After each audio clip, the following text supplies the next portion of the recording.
ஒரு அம்மா அங்கு இருந்த அனைவருக்கும் உணவு ஊட்டிவிட்டார். போராட்ட களத்தில் இருந்த மாணவர்கள் இதனால் உறைந்து போனார்கள். தமிழ் தாய்மார்களின் அக்கறை வேற எந்த நாட்டிலும் காண முடியாது என்பதற்கு இது ஒரு எடுத்துக்காட்டு.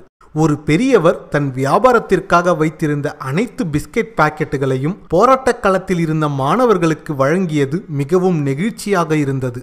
ஒரு முழு குடும்பம் போராட்டம் நடந்த அனைத்து தினங்களிலும் அங்கு இருந்த அனைவருக்கும் டீ கொடுத்துக்கிட்டே இருந்தாங்க. அனைத்து நாட்களும் போராட்டத்திற்கு சென்றவர்களுக்கு இவர்களை தெரிந்திருக்க வாய்ப்பு அதிகம். இந்த காவலர் தன் வேலையே போனாலும் பரவாயில்லை என்று மைக்கை பிடித்து ஜல்லிக்கட்டுக்கு ஆதரவாக பேசியது அனைவரையும் மெய்சிலிர்க்கச் செய்தது.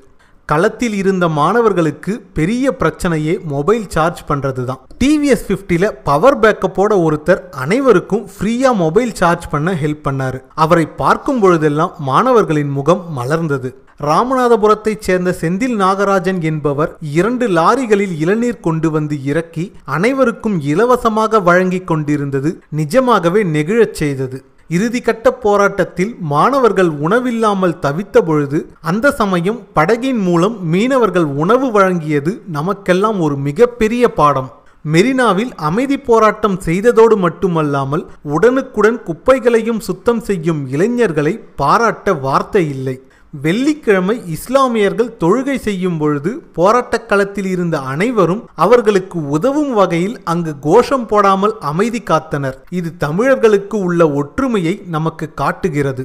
தனது உடல் வேதனையையும் பொருட்படுத்தாமல் போராட்டம் நடந்த அனைத்து நாட்களும் லாரன்ஸ் கலந்து கொண்டது மற்றவர்களை அதிகம் ஊக்கப்படுத்தியதை யாராலும் மறுக்க இயலாது.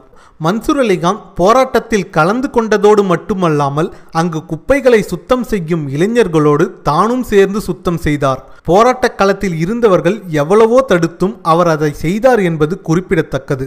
இது எல்லாம் நடந்ததால் தான் போராட்டம் வெற்றி பெற்றது, நிரந்தர சட்டமும் நிறைவேற்றியது. போராட்ட களத்தில் உங்களோடு இணைந்திருந்ததை பயாஸ்கோப் பெருமையாக கருதுகிறது. நன்றி, வணக்கம்.